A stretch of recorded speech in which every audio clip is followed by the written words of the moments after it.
নমস্কার, আমি তরুণ ঘোষ। আগের দিনই বলেছিলাম যে তারেক রহমানের সঙ্গে ডক্টর ইউনূসের যে মিটিং আছে কিছুই হবে না। আমি একটা কথাই বলেছিলাম, হিন্দিতে বলেছিলাম, করতে রহিয়ে মিটিং সিটিং সিটিং চিটিং করতে রহিয়ে जो होगा হালুয়া होगा। আবার লে হালুয়া হালুয়া হালুয়া হালুয়া একটা গান আছে না, লে হালুয়া হালুয়া হালুয়া। আমে দুধে মিলে গেছে, এবার আটি বাদ। বাংলাদেশের জনগণ বাদ, নির্বাচন সব মায়ের ভোগে, যাকে বলে মায়ের ভোগে। এখন ক্ষমতার লড়াই হচ্ছে, সরকার এই থাকবে। আমার যেটুকু আমি বুঝলাম, সরকার এটাই থাকবে, শুধু 6টা মন্ত্রিত্ব চাই। জামাতের সঙ্গে হাত মিলিয়ে 2002 সাল না ক সালে আমার ঠিক মনে নেই, সেই সময় যেমন একটা সরকার হয়েছিল, দুঃশাসনের সরকার, সেই সরকার আবার গড়ার মতলবে আবার এই নতুন চক্কর শুরু হয়েছে। আমি বলেছিলাম নির্বাচন হবে না, এখন বিএনপিও নির্বাচন চায় না। আর খলিলের একটা ভিডিও আমার সামনে এসছে, সে খলিলুর রহমান, যাকে দেখতে পারতো না বিএনপি, সেই খলিলুর রহমানের ভিডিও তো আপনারা সবাই দেখেছেন। আমি ভিডিও খুব একটা লাগাই না। তো ভিডিওতে খলিলুর রহমানের যে অ্যাপিয়ারেন্স দেখা যাচ্ছে, তার যে হাঁটা চলা এবং বডি ল্যাঙ্গুয়েজ, তাতে দেখা গেল সে একেবারে দারুণ কনফিডেন্সের মধ্যে আছে। এবং মিটিং চলাকালীন সেই মিটিংয়ের ভিডিও আমার কাছে আছে, সেটা দিয়ে আর আপনাদের বিরক্তি বাড়াবো না, কারণ আমি জানি আপনারা এমনিতেই খুব বিরক্ত। তা সেখানে খলিলুর রহমানের ভূয়সী প্রশংসা করলেন, যাকে বাদ দেওয়ার প্রশ্নে একেবারে তেড়ে ফুটে উঠেছিল বিএনপি, তার প্রশংসায় একেবারে দারুণ করলেন, প্রশংসিত হলেন তারেক রহমানের কাছে। আর একটা 2 নম্বর আছে, সেটা হচ্ছে শফিকুর, আপনাদের প্রেস উপদেষ্টা।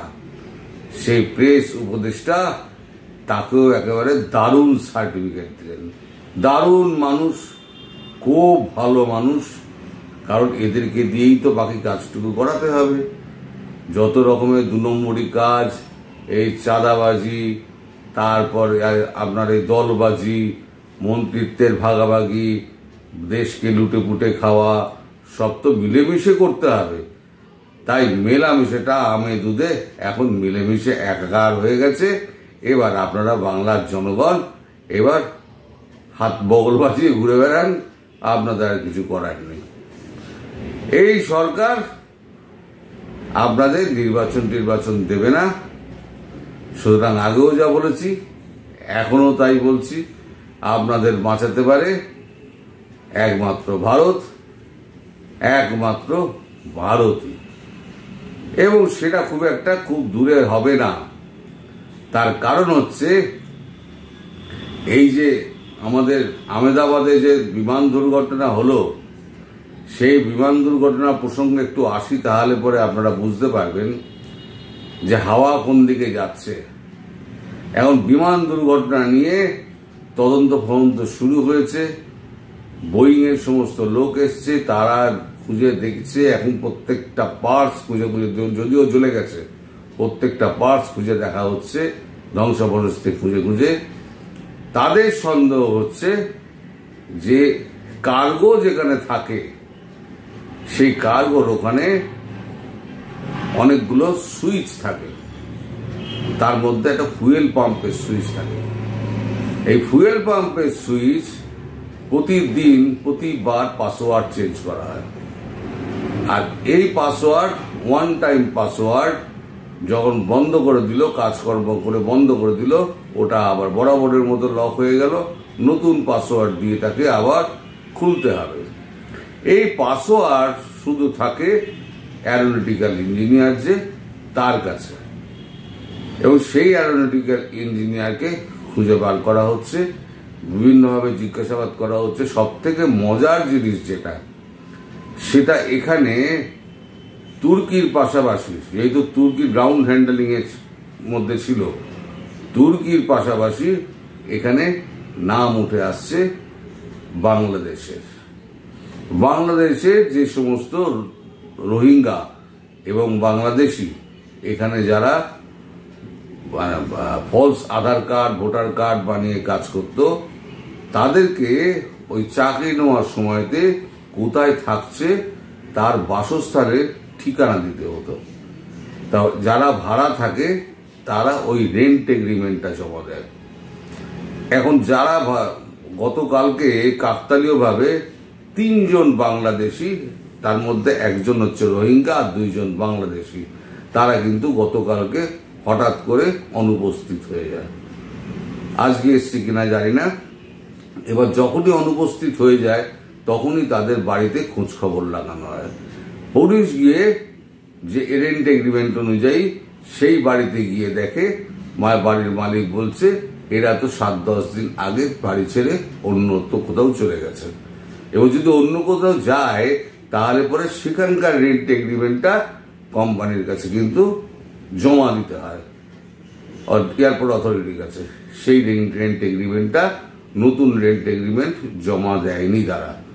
ফলে এই সন্দেহের তীরটারা গিয়ে পড়ছে তাদের ওপরে।